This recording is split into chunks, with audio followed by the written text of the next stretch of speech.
Walang laman.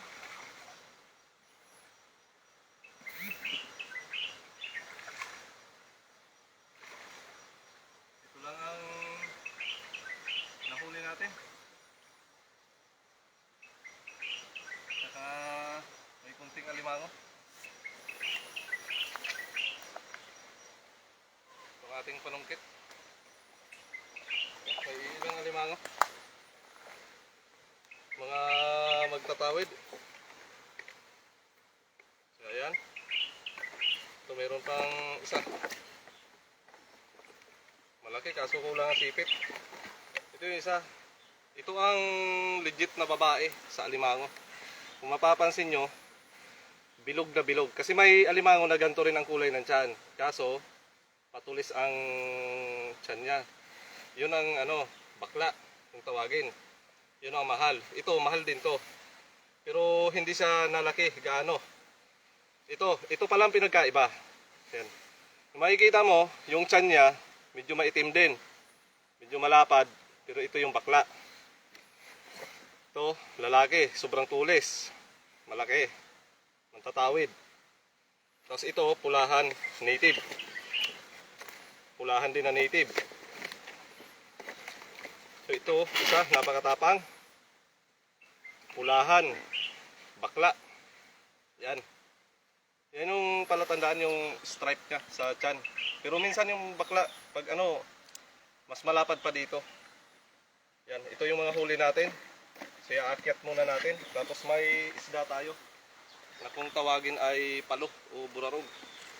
Nakarami din tayo kahit paano, pero hindi nakalaki yan. May isa lang na malaki. Itinali ko lang. Buhay pa yan. Matagal mamatay yung isda na to.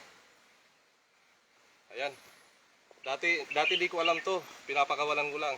Tapos nung ng mga viewers na masarap tong isda na to, yung kinukuha ko na rin. Iaakyat muna natin at tayo pauwi na. Yan, pandulugot.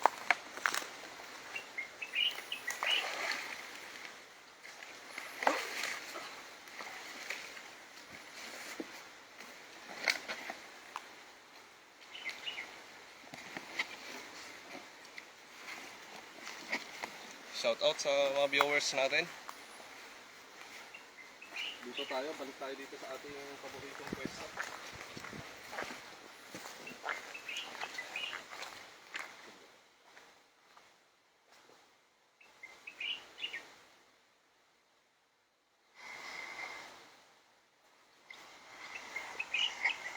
Shout out sa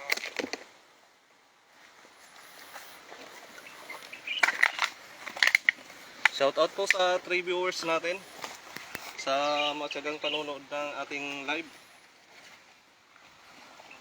So ito, nakadali tayo ng magandang klaseng isda, special. Itatabi muna natin at iipunin na natin yung ating huli.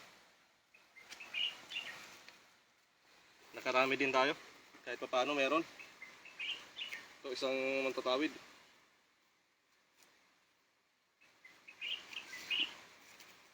Sama-samahin natin. Ito, bakla.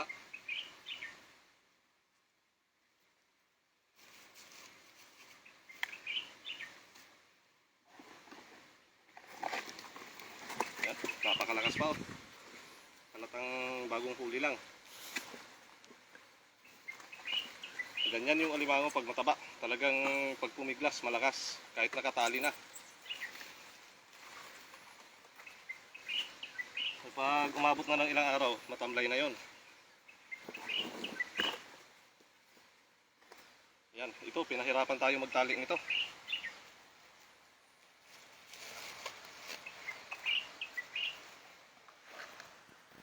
Tapos ito, babae.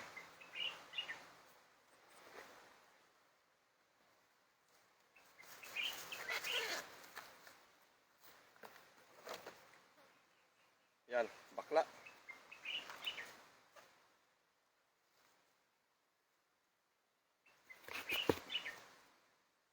Shoutout po sa mga nanonood.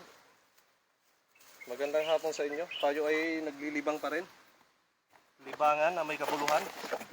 Huwag natin sasayangin ang oras natin sa mga bagay na hindi rin na walang mapapala. sayang ang oras. Kaya pag walang pasok, mag-isip ng mga bagay na pwedeng pagkaabalahan.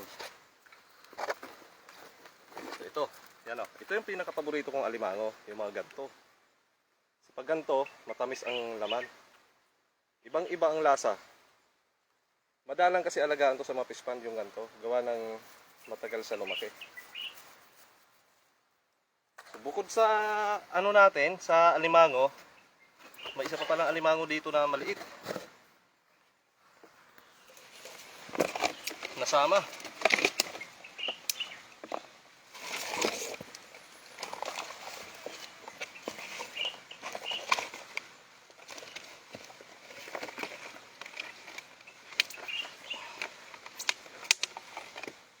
Yan. Diba?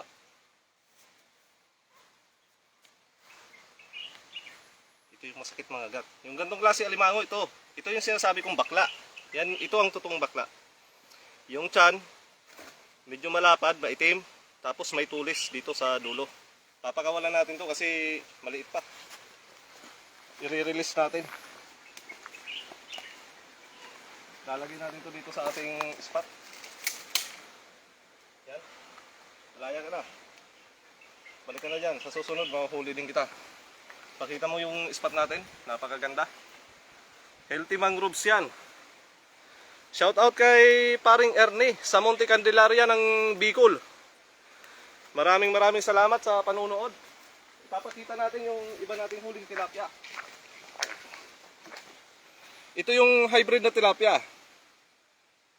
Makikita nyo yung ngipin niya, yung bunganga niyan may ngipin. Ayan o. Talagang triple yung layer ng ngipin niya. Marami. Tapos yung uso, iba. Ito yung kumakain din ng mga similya. Hindi tulad ng nakasanayan natin na tilapia na na herbivores. Ito carnivores na to. Saka napakasarap ng ganung tilapia. Pwede siyang sabawan. Shout out po sa mga nanonood.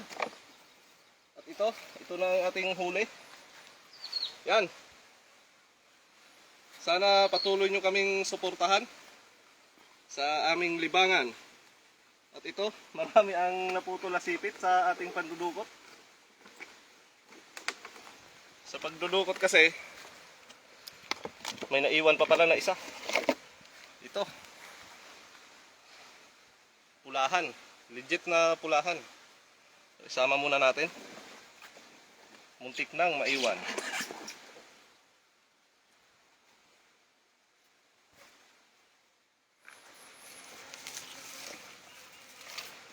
Ayan. Ayan yung huli natin dito sa ating mangroves. Maraming salamat po sa biyayang pinagkakaloob nyo sa amin araw-araw. Kahit tayo linggo-linggo nandito, hindi pa rin tayo nasisiro sa panghuhuli natin ng alimango at isda. Itong isda na to, sabi ng mga followers natin, napakasarap daw nito ipaksiw, gataan. Yan, makikita nyo naman, kakaiba yan. Parang biya yan. Sa Angat Dam marami yan, pero iba yung kulay, mas maitim. Ito naman siya may stripe, dilaw.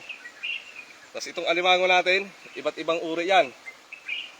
May native, may mga mantatawid, yung inaalagaan sa fish pond, may pulahan.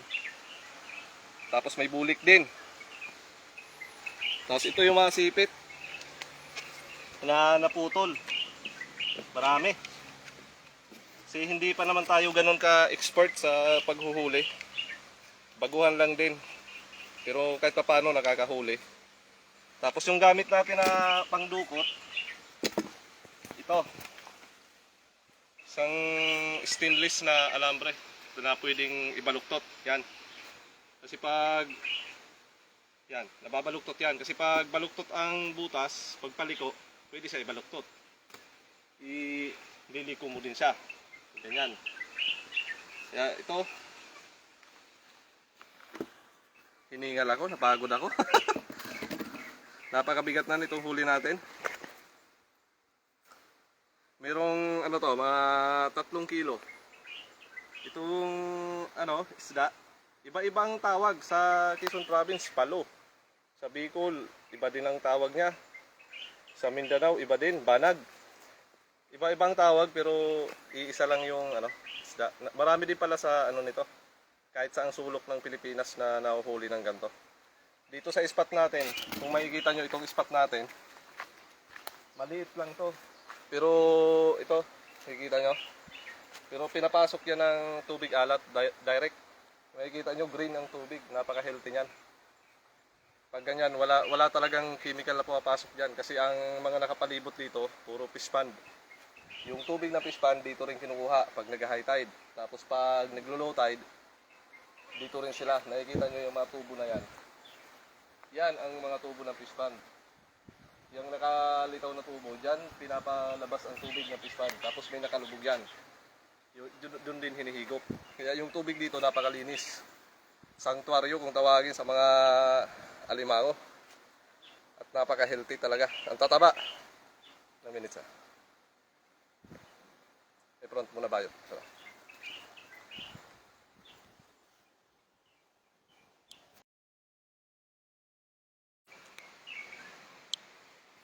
Yun. Shout out kay Miguel Silada Grutas. Yung alimango dito mura lang. Ano lang? 400 per kilo. Sa ano lang tayo idol? Sa Idol Adliminenyo Kerubin, Kausung. Minsan napupunta tayo sa ano, sa Tainan. Tainan, nakakarating din ako ng Chayi. Talagang dumadayo ako idol. Last month nasa Pintong ako.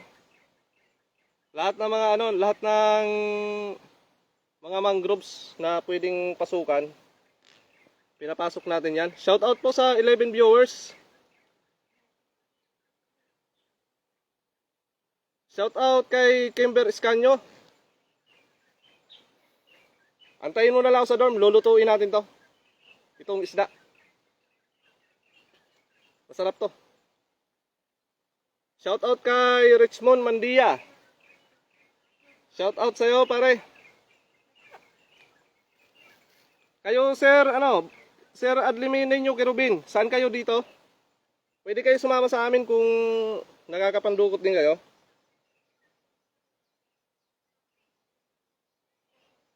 Hiningal ako at napakalamok dito sa spot natin. Medyo mahina yung signal natin.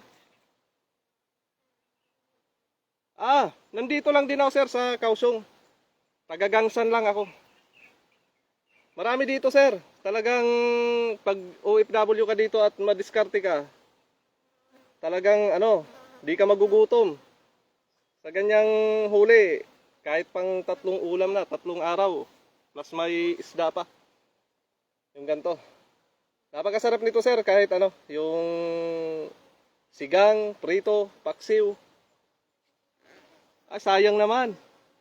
Balik kayo dito master kasi ano, maganda mag-Taiwan. Pwede pa naman kayo bumalik. Saan kayo dati sa Kausung? Papalo na rin sir kung ano, naiibigan nyo ang aking content. Kahit hindi pa ako sikat na content creator. Nagsisimula pa lang. Nagtatry-try lang tayo at libangan. Usi. Malapit lang kayo sir? Sa Nancy lang pala. Dito lang ako sa Gangsan. Family business lang. Pag tuwing Sabado-Linggo, yung libangan ko itong ano. Malapit lang, siguro mga 30 minutes lang yung dati nyo pong company. Sayang naman at ano, nakauwi na kayo. Sana na-invite ko kayo dito sa ating ano, crab and fishing adventure. Ayan, napakaganda itong isda na to, sir. Napakataba nito. Pa-like and follow na lang po sa ating page. Quick live lang tayo at tayo pa uwi na at bukas magtatrabaho din. Bigat. Opo, mahina yung ano, pawala-wala yung internet ko. Mag-i-end live na tayo. Shout out kay Ray Tritasco ng Tongwe Tongwe ng Gangsan, yung malakas mag-basketball. Shout out. Shout out kay Ernie Samonte Candelaria ng Bicol, yung pinakamalakas gumawa ng bahay. Magaling gumawa. Sa mga nagpapagawa, please PM na lang. Ito ang huli natin. Malamok. Ingat po, idol. Maraming salamat, idol. Kayo din po, ingat kayo.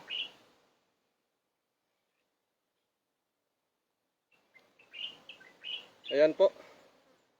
Yung huli natin, iba-ibang klase. Napakaswerte natin ngayong araw. Kahapon, marami din tayong huli.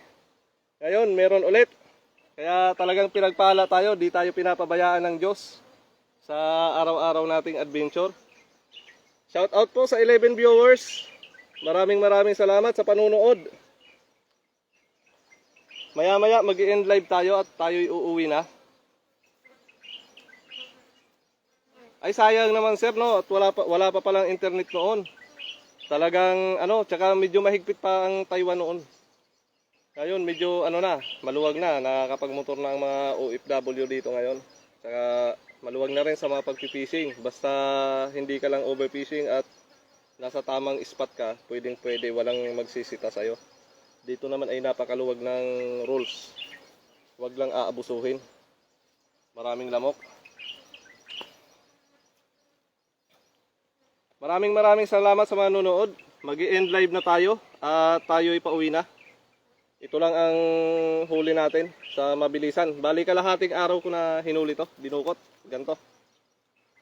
So mag-i-end live na tayo. Sa ulitin sa Sabado ulit magla-live tayo. Sana patuloy niyong suportahan ang aking munting page.